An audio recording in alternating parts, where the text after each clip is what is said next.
السلام علیکم ورحمۃ اللہ وبرکاتہ۔ بسم اللہ الرحمن الرحیم۔ سودا بنت ثعلبہ اپنی قوم سے ملاقات کے لیے اپنے بیٹے زید بن حارثہ کے ہمراہ روانہ ہوئی۔ وہ اپنی برادری کے ایک گھر میں ابھی فرو کش ہوئی ہی تھی کہ بنو قیس کے ڈاکوؤں نے لوٹ مار شروع کر دی۔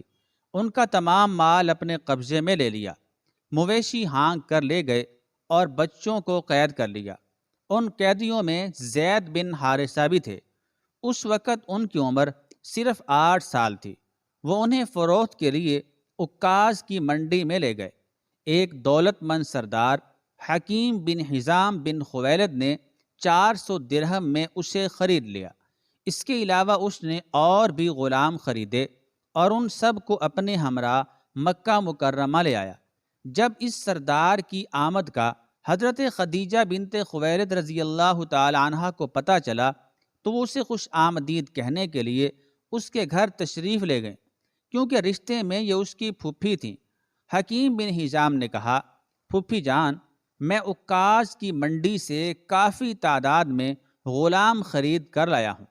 ان میں سے جو غلام آپ کو پسند ہو اسے میں آپ کی خدمت میں بطور تحفہ پیش کر کے خوشی محسوس کروں گا۔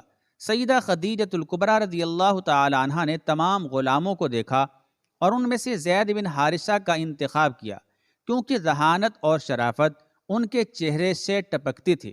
تھوڑے ہی عرصے بعد حضرت خدیجۃ الکبریٰ رضی اللہ تعالی عنہا شمس الضحیٰ، بدر الدجیٰ، خیر الورا، پیارے محمد مصطفیٰ صلی اللہ علیہ وآلہ وسلم سے رشتہ ازدواج میں منسلک ہو گئیں۔ اس موقع پر آپ صلی اللہ علیہ وآلہ وسلم کی خدمت اقدس میں حضرت خدیجہ رضی اللہ تعالی عنہا نے تحفہ پیش کرنے کا ارادہ کیا تو انہیں زید بن حارثہ سے بہتر کوئی چیز نظر نہ آئی۔ چنانچہ حضور علیہ الصلاۃ والسلام کی خدمت میں زید بن حارثہ کو بطور تحفہ پیش کر دیا۔ اس طرح یہ خوش نصیب غلام آقائے دو جہاں حضرت محمد صلی اللہ علیہ وآلہ وسلم کے اعلیٰ و عرفہ اخلاق سے فیض یاب ہونے لگا۔ اس کی غم زدہ ماں کو پل بھر کے لیے چین نہ آ رہا تھا۔ وہ اس کی گم شدگی کے غم میں رو رو کر بے حال ہو چکی تھی۔ کبھی آنسو خشک نہ ہوتے۔ اپنے لاڈلے بیٹے کی محبت کا شعلہ جوالہ دل پر مسلسل دہکتا رہتا۔ غم و اندوہ کے ایسے مہیب بادل چھائے کہ چھٹنے کا نام نہ لیتے۔ ہر وقت اس سوچ میں غلطاؤ پریشان رہتی، کیا میرا لخت جگر زندہ ہے کہ اس کی آمد کا انتظار کروں، یا فوت ہو چکا ہے کہ نا امید ہو جاؤں۔ باپ نے اپنے لخت جگر کی تلاش میں ملک کا کونا کونا چھان مارا اور کہنے لگا، میرے نور چشم کو، میرے بیٹے کو زمین نگل گئی یا آسمان اسے کر لے گیا۔ بعد اوقات غم و اندوہ میں مبتلا ایسے دل دوز انداز میں شعر کہنے لگتا کہ سننے والوں کا جگر چھلنی ہو جائے۔ بطور مثال چند اشعار کا ترجمہ ملاحظہ ہو۔ میں اپنے لخت جگر کی گم شدگی پر آنسو بہاتا ہوں۔ مجھے علم نہیں کہ اس پر کیا گزری، کیا وہ زندہ ہے کہ اس کی آمد کا، اس کے آنے کا انتظار کروں، یا موت کے بے رحم پنجے نے اسے اپنی گرفت میں لے لیا۔ بخدا میں نہیں جانتا کہ میرے بیٹے تجھے کیا ہوا۔ میں تو ہر راہی سے پوچھتا ہوں، ہر مسافر سے پوچھتا ہوں، تجھے نرم زمین نے اپنے دامن میں چھپا لیا یا بلند و بالا پہاڑ نے؟ آفتاب اپنے طلوع کے وقت بیٹے کی یاد دلاتا ہے اور غروب کے وقت پھر اس کی یاد تازہ کر دیتا ہے۔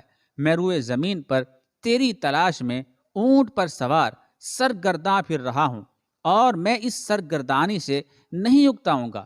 پیارے بیٹے، زندگی بھر، ساری زندگی تیری تلاش جاری رکھوں گا، یہاں تک کہ مجھے موت آ جائے۔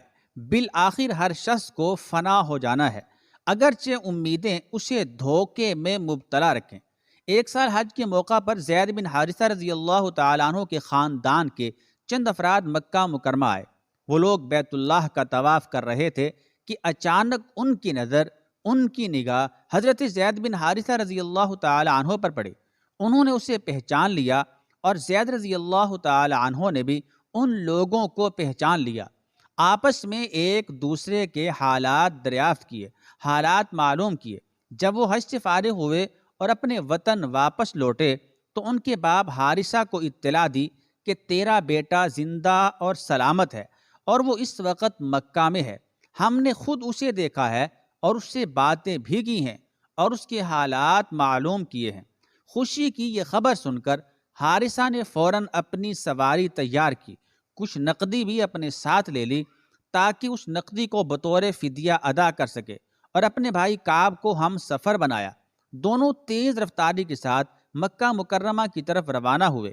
وہاں پہنچتے ہی رسول اکرم صلی اللہ علیہ وآلہ وسلم کی خدمت اقدس میں حاضر ہو کر عرض کرنے لگے، آپ بیت اللہ کے ہمسایہ ہیں، مانگنے والوں کی جھولیاں بھر دیتے ہیں، بھوکوں کو کھانا کھلاتے ہیں، بے کسوں کی فریاد سنتے ہیں۔ ہم آپ کی خدمت اقدس میں اپنے بیٹے کے لیے حاضر ہوئے ہیں۔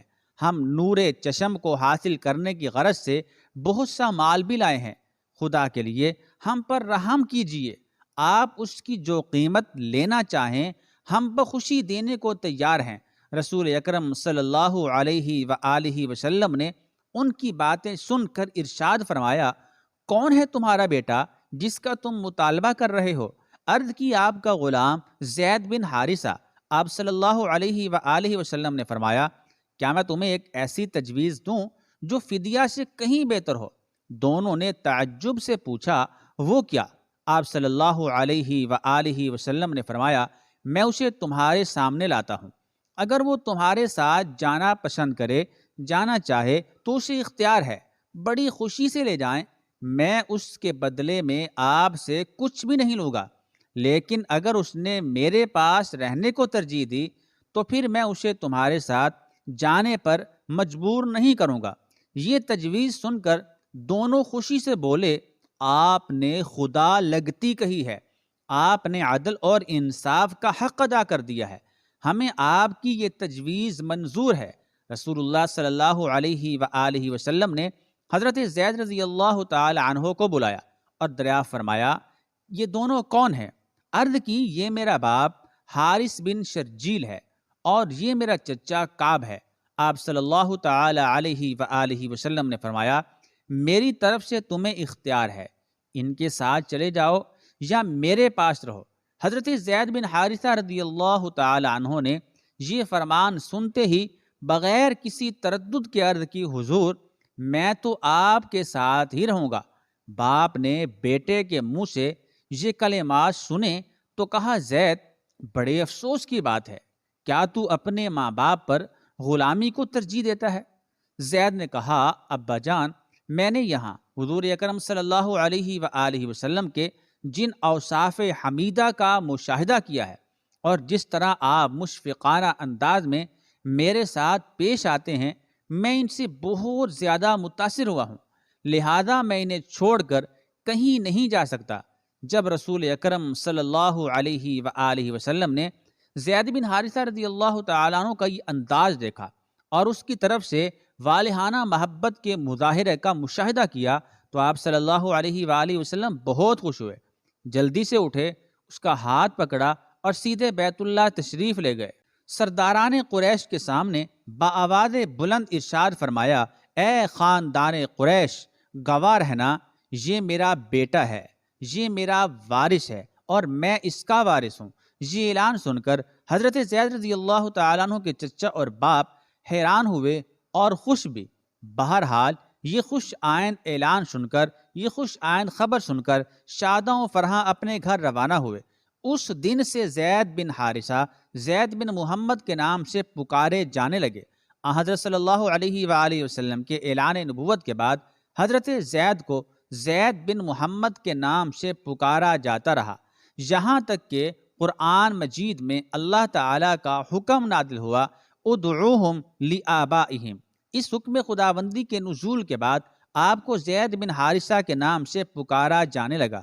حضرت زید بن حارثہ رضی اللہ تعالیٰ عنہ نے جس وقت رسول اکرم صلی اللہ علیہ وآلہ وسلم کو اپنے ماں باپ پر ترجیح دی تھی، اس وقت انہیں یہ علم نہ تھا کہ انہوں نے کون سی غنیمت حاصل کی ہے۔ وہ یہ بھی نہ جانتے تھے کہ حضرت صلی اللہ علیہ وآلہ وسلم بلند مرتبہ پر فائز ہونے والے ہیں، یا آپ کے سر پر نبوت و رسالت کا تاج رکھا جائے گا اور آپ کو پوری دنیا کی رہنمائی کے لیے رسول بنا کر بھیجا جائے گا۔ انہیں یہ کبھی خیال تک نہ تھا کہ ایک دن ایسا آنے والا ہے جس میں آسمانی حکومت روئے زمین پر قائم ہوگی اور خطہ ارض کو عدل و انصاف اور امن و سکون کا گہوارہ بنا دے گی، اور انہیں اس عظیم سلطنت کے عالی شان محل کی پہلی اینٹ بننے کا شرف حاصل ہوگا۔ بلا شبہ یہ اللہ تعالیٰ کا کرم ہے، وہ جسے چاہے عطا کرتا ہے، اور اللہ تعالیٰ بڑا ہی فضل و شرف والا ہے۔ حبیب کبریا صلی اللہ علیہ وآلہ وسلم کو اپنے ماں باپ پر ترجیح دینے کے واقعہ کو ابھی چند ہی سال گزرے تھے کہ اللہ تعالیٰ نے اپنے پیارے نبی کو توحید خالص اور دین حق کا پیغام دینے کے لیے رسالت کے عظیم منصب پر فائز کر دیا۔ حضرت زید بن حارثہ رضی اللہ تعالیٰ عنہ وہ خوش نصیب انسان ہیں تو سب سے پہلے آپ پر ایمان لائے۔ بھلا اس سے بڑھ کر کوئی شرف انسانی ہو سکتا ہے کہ جس کے حصول کے لیے بڑھ چڑھ کر کوشش کی جائے؟ حضرت زید بن حارثہ رضی اللہ تعالیٰ عنہ کو رازداران رسول اور سپہ سالار لشکر اسلام بننے کا اعزاز حاصل ہوا، اور مدینہ منورہ میں حضور صلی اللہ علیہ وآلہ وسلم کی نیابت کا عظیم شرف بھی ان کے حصے میں آیا، جبکہ آپ ایک غزوہ میں شرکت کے لیے مدینہ سے باہر تشریف لے گئے تھے۔ جس طرح حضرت زید بن حارثہ رضی اللہ تعالیٰ عنہ نے نبی اکرم صلی اللہ علیہ وآلہ وسلم کے ساتھ والہانہ محبت کا مظاہرہ کیا، اسی طرح آپ صلی اللہ علیہ وآلہ وسلم بھی ان سے شفقت بھرے پیار بھرے انداز سے پیش آئے اور انہیں اپنے خاندان کا ایک فرد بنا لیا۔ جب کسی مشن کے لیے حضرت زید رضی اللہ تعالیٰ عنہ روانہ ہوتے تو آپ صلی اللہ علیہ وآلہ وسلم ان کے لیے دعا کرتے، جب اس مشن سے واپس لوٹتے تو آپ دلی مسرت کا اظہار کرتے۔ ام المومنین حضرت عائشہ رضی اللہ تعالیٰ عنہ حضرت زید رضی اللہ تعالیٰ عنہ کا رسول اکرم صلی اللہ علیہ وآلہ وسلم کے ساتھ ایک ملاقات کا منظر بیان کرتے ہوئے فرماتی ہیں، ایک دفعہ کا ذکر ہے کہ زید بن حارثہ ایک سفر سے واپس مدینہ منورہ آئے۔ رسول اکرم صلی اللہ علیہ وآلہ وسلم میرے گھر میں تشریف فرماتے، انہوں نے دروازے پر دستک دی، آپ جلدی سے دروازہ کھولنے کے لیے اٹھے۔ دروازہ کھولا تو سامنے زید بن حارثہ رضی اللہ تعالی عنہ کو کھڑے پایا۔ آپ کی خوشی کی کوئی انتہا نہ رہی، انہیں گلے لگایا، ماتھا چوما۔ بخدا میں نے پوری زندگی اس طرح کسی صحابی کو خوش آمدید کہتے ہوئے نہیں دیکھا۔ اسی لیے حضرت زید بن حارثہ رضی اللہ تعالی عنہ مسلمانوں میں حبیب رسول صلی اللہ علیہ وآلہ وسلم کے نام سے معروف تھے، اور صحابہ کرام نے حضرت زید کے بیٹے کو فرزند حبیب خدا کا نام دے رکھا تھا۔ سن 8 ہجری میں اللہ تعالیٰ نے اپنی حکمت بالغہ سے چاہا کہ رسول اللہ صلی اللہ علیہ وآلہ وسلم کو اپنے ایک جانثار اور اولاد کی طرح پیارے صحابی کی جدائی میں مبتلا کر دے۔ ہوا یہ کہ حضرت صلی اللہ علیہ وآلہ وسلم نے حارث بن عمیر رضی اللہ تعالی عنہ کو ایک خط دے کر شاہ بصرہ کی طرف روانہ کیا تاکہ اسے اسلام کی طرف دعوت دی جائے۔ جب حضرت حارثہ رضی اللہ تعالی عنہ خط لے کر اردن کی مشرقی جانب مقام موتا پہنچے تو وہاں امیر غسانہ شرجبیل بن عمر آپ کے سامنے آیا اور انہیں گرفتار کر کے قتل کر دیا۔ یہ اندوہناک خبر سن کر حضور صلی اللہ علیہ وسلم کو بہت زیادہ صدمہ ہوا۔ 3000 مجاہدین پر مشتمل لشکر جنگ موتا کے لیے روانہ کیا، اور اس لشکر کا سپہ سالار حضرت زید بن حارثہ رضی اللہ تعالی عنہ کو مقرر کیا۔ ارشاد فرمایا کہ اگر زید شہید ہو جائے تو جعفر بن ابی طالب رضی اللہ تعالی عنہ کو لشکر کی قیادت سونپی جائے، اور اگر جعفر شہید ہو جائے تو عبداللہ بن رواحہ رضی اللہ تعالی عنہ کو قائد لشکر بنایا جائے، اور اگر انہیں بھی شہید کر دیا جائے تو پھر مجاہدین اسلام اپنے میں سے جسے بہتر سمجھیں قائد بنا لیں۔ لشکر اسلام اللہ کا نام لے کر روانہ ہوا اور اردن کی مشرقی جانب معاون کے مقام پر پہنچا تو شاہ روم 1,00,000 فوج لے کر مقابلے میں اترا، اور اس کے ساتھ مشرکین عرب میں سے 1,00,000 افراد شامل ہو گئے، اور یہ لشکر خم ٹھونک کر مسلمانوں کے مقابل آ کھڑا ہوا۔ مسلمان معاون کے مقام پر 2 راتیں آپس میں مسلسل مشورے اور جنگی نقطہ نظر سے منصوبہ بندی کرتے رہے۔ ایک مجاہد نے رائے دی کہ ہمیں دشمن کی تعداد کے متعلق رسول اکرم صلی اللہ تعالی علیہ وآلہ وسلم کو بذریعہ خط اطلاع دینی چاہیے اور آپ کے حکم کا انتظار کرنا چاہیے۔ دوسرے نے کہا، خدا کی قسم، نہ تو ہم تعداد کے بل بوتے پر لڑتے ہیں اور نہ ہی قوت کی بنیاد پر، ہم تو صرف دین متین کی حفاظت کے لیے برسر پیکار ہیں۔ میرے ساتھیوں، جو مقصد لے کر میدان جہاد کی طرف روانہ ہوئے ہو، ہمیشہ اسے پیش نظر رکھو۔ اللہ تعالیٰ نے دو انعامات میں سے ایک کی تمہیں ضمانت دی ہے، یا فتح نصیب ہوگی یا پھر جام شہادت نوش کرو گے۔ مقام موتا پر دونوں فوجیں بالمقابل آئیں، آمنے سامنے آئیں۔ لشکر اسلام صرف 3000 افراد پر مشتمل تھا، لیکن دشمن کی فوج 2,00,000 افراد پر مشتمل تھی۔ اس جنگ میں مسلمان ایسی بے جگری سے لڑے، ایسی بہادری سے لڑے کہ رومی فوج کے چھکے چھڑا دیے۔ دشمنوں کے دلوں پر لشکر اسلام کی دھاک بیٹھ گئی۔ رسول اکرم صلی اللہ علیہ وآلہ وسلم کے عطا کردہ جھنڈے کی حفاظت کے لیے سپہ سالار حضرت زید بن حارثہ رضی اللہ تعالیٰ عنہ نے ایسی جمع مردی کے ساتھ جنگ لڑی کہ جنگی کارناموں کی تاریخ میں اس کی مثال نہیں ملتی۔ بالآخر دشمن کے نیزوں نے آپ کے جسم کو چھلنی کر دیا اور آپ شہید ہو گئے۔ ان کے بعد جھنڈا حضرت جعفر بن ابی طالب رضی اللہ تعالیٰ عنہ نے تھام لیا اور اس کی حفاظت کے لیے بڑی جاں فشانی سے دشمن کے مقابلے میں نبرد آزما رہے، یہاں تک کہ جام شہادت نوش کیا۔ ان کے شہید ہو جانے کے بعد حضرت عبداللہ بن رواحہ رضی اللہ تعالیٰ عنہ نے آگے بڑھ کر جھنڈا تھام لیا اور ایسی بہادری سے دشمن کا مقابلہ کیا کہ دیکھنے والے ششدر رہ گئے، یعنی حیران رہ گئے، لیکن بالآخر لڑتے لڑتے اللہ کو پیارے ہو گئے۔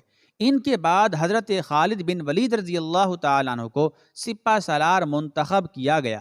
ابھی آپ نئے نئے حلقہ بگوش اسلام ہوئے تھے، لیکن آپ نے اپنے تجربات کی بنا پر ایسی جنگی تدبیر اختیار کی کہ لشکر اسلام کو ہزیمت سے بچا لیا۔ جب جنگ موتا کی خبر رسول اللہ صلی اللہ علیہ وآلہ وسلم کو پہنچی اور لشکر اسلام کے 3 سپہ سالاروں کی شہادت کا علم ہوا تو آپ صلی اللہ علیہ وآلہ وسلم اتنے غمگین ہوئے کہ اس سے پہلے کبھی آپ کو اس طرح حالت غم میں نہیں دیکھا گیا، اور آپ خبر سنتے ہی فوری طور پر تعزیت کے لیے ان کے اہل خانہ کے پاس گئے۔ جب آپ حضرت زید بن حارثہ رضی اللہ تعالی عنہ کے گھر پہنچے تو ان کی چھوٹی بیٹی آپ سے چمٹ کر زار و قطار رونے لگی۔ حضرت صلی اللہ علیہ وآلہ وسلم بھی آپ دیدہ ہو گئے۔ یہ منظر دیکھ کر حضرت سعد بن عبادہ رضی اللہ تعالی عنہ نے پوچھا، یا رسول اللہ صلی اللہ علیہ وآلہ وسلم، کیا آپ بھی رو رہے ہیں؟ آپ صلی اللہ علیہ وآلہ وسلم نے ارشاد فرمایا، یہ ایک حبیب کا اپنے حبیب کے غم میں رونا ہے، اللہ ان سے راضی ہو اور یہ اپنے اللہ سے راضی۔ اللہ تعالی ہمیں صحابہ کرام کے نقش قدم پر چلنے کی توفیق عطا فرمائے، آمین ثم آمین۔